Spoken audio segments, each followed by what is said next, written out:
Thank you, Brian, for that introduction. It's a great pleasure to be here this afternoon and to be back on this business park, which I first visited a couple of years ago when the Newcastle Building Society had just moved into its new offices. For the record, I got here this afternoon via the A19 in an all-electric Nissan Leaf. I read in the Journal this morning that this was my first visit to the North East since the election. Not strictly true. I was here 4 weeks ago in Middlesbrough. One or two of you may have seen that when David Dimbleby introduced me, and I look forward to as generous a welcome today as I got from the audience on that occasion.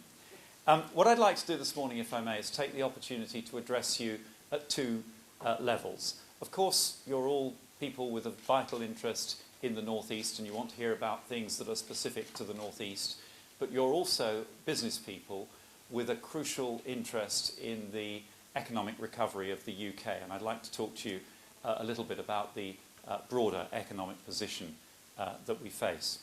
I want to explain to you why I think the North East has a key part to play in the economic recovery of the UK, and what we as a government will be doing to foster that recovery, to build the balanced and low-carbon economy that's essential for our future prosperity, and indeed what I, as Transport Secretary, am doing to ensure that transport contributes to that agenda. The long and proud industrial heritage of this region is well known. During the 18th and 19th centuries, the North East was the very cradle of the Industrial Revolution, and in transport heritage, of course, it bows to no region as the home of the first public steam railway in the world. Then in the first half of the last century, this region went on to establish a world-class reputation in industries like shipbuilding, mining and brewing. Of course, the last quarter of the 20th century presented major challenges to the heavy industrial base as the world economy began to globalise. And I am extremely conscious that the trauma of the change that was required during that period still shapes attitudes today. But if we fast forward into the 21st century and look at the industries that now are beginning to dominate in this area, the science and research base, information technology, the knowledge-based companies and high-tech manufacturers that have become the hallmarks of the new North East economy, we see that today the region is one of the UK's top performers in attracting foreign direct investment with, as Martin said, an automotive sector that adds £1 billion a year to local gross value added, a pharmaceutical production sector that delivers about a third of this country's total pharmaceutical output, and nearly two-thirds of the UK's petrochemical industry. And again, as Martin highlighted, from wind and solar power generation through biotechnology and biofuels, carbon capture and storage, the North East is fast emerging as a national centre and a global leader in the key areas of green growth. These are all achievements of which you can rightly be proud and on which you can build for the future. Of course, I recognise that getting our economy back on a sustainable track is going to involve some very hard slog here in the North East and across the UK as a whole. But at least we're now talking about getting back on course. A year or two ago, we were talking about how close we were to the abyss. And now that our economy has pulled out of the longest and deepest recession since the war, Britain must face up to dealing with an unprecedented fiscal deficit. Memories are short, and as we start to feel more positive about our future, it is perhaps salutary to remind ourselves the scale of the challenge that we've inherited. In 2010-11, we will have the biggest budget deficit in the G20.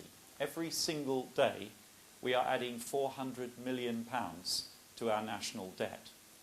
Had we kept to the spending plans that we inherited, we would be paying out nearly £70 billion a year in debt interest alone by the end of this Parliament. That's more than we spend on schooling our children and defending our country put together.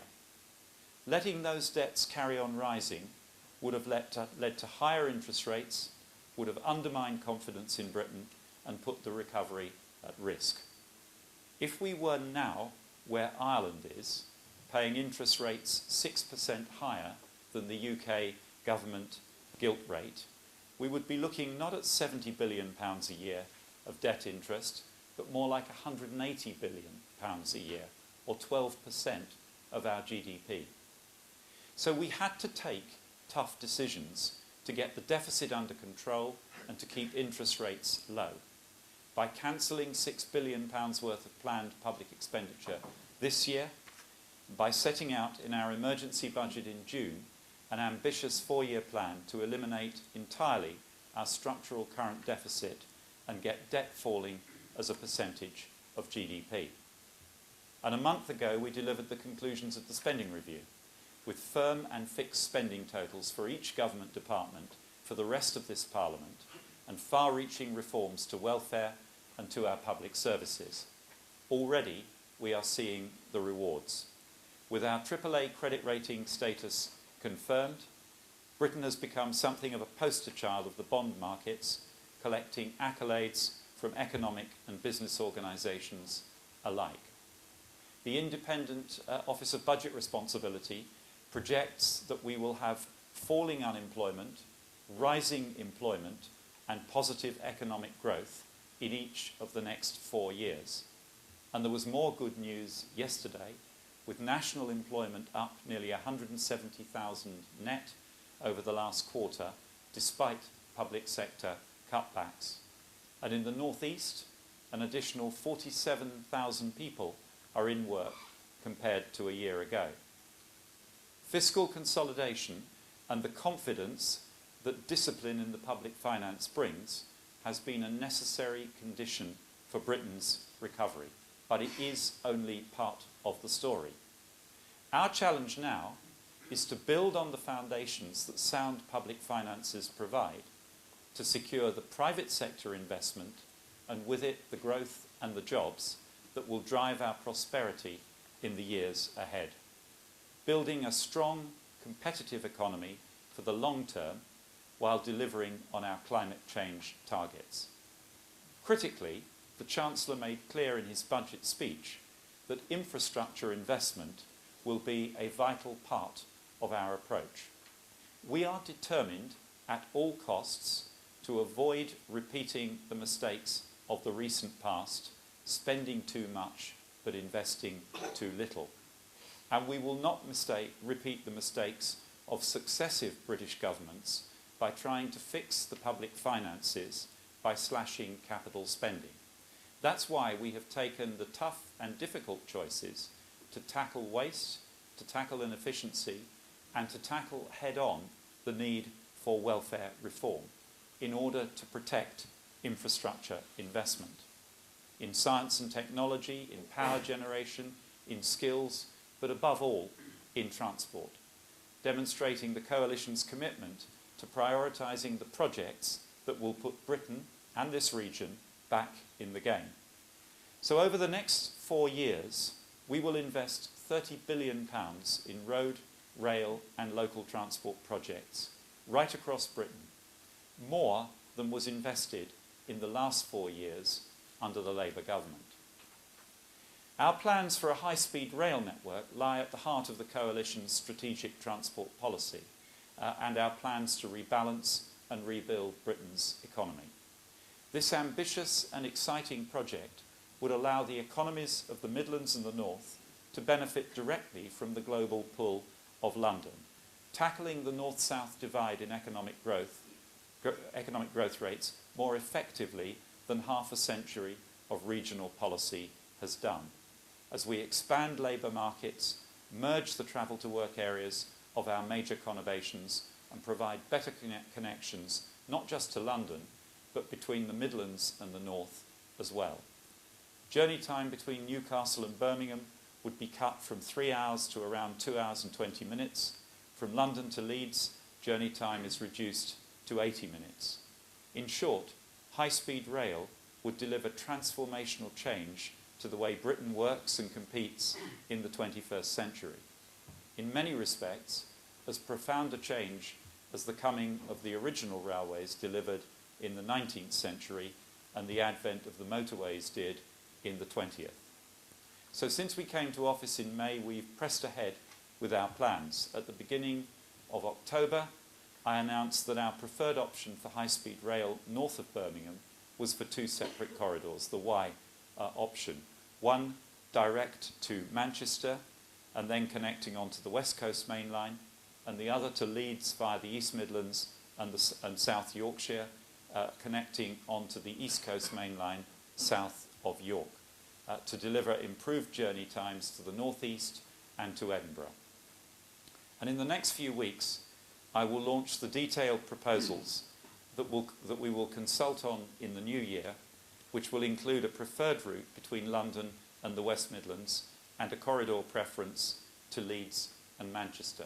Now, I have to tell you, because I've been out and around the country talking to communities that are affected by the high-speed railway, there is a lot of opposition to this project in areas between London and Birmingham, which get the burden of the railway and none of the direct benefits. When we go out to consultation in the spring, it is going to be absolutely vital that people in areas that will benefit from the high-speed railway speak up about the advantages that it will bring to their regions and to their economies to counterbalance the voices of those who will be vehemently arguing against this project. The new capacity that high-speed rail delivers will be vital in addressing the rail capacity challenges that are facing our most congested interurban routes, freeing up capacity to enable the continuing shift of freight from roads onto rail, reducing carbon emissions and cutting congestion. But there is a problem. In Britain, we have one of the most expensive railways in Europe. More expensive to build, more expensive to maintain, and more expensive to ride on compared with other European systems. And that is simply not acceptable.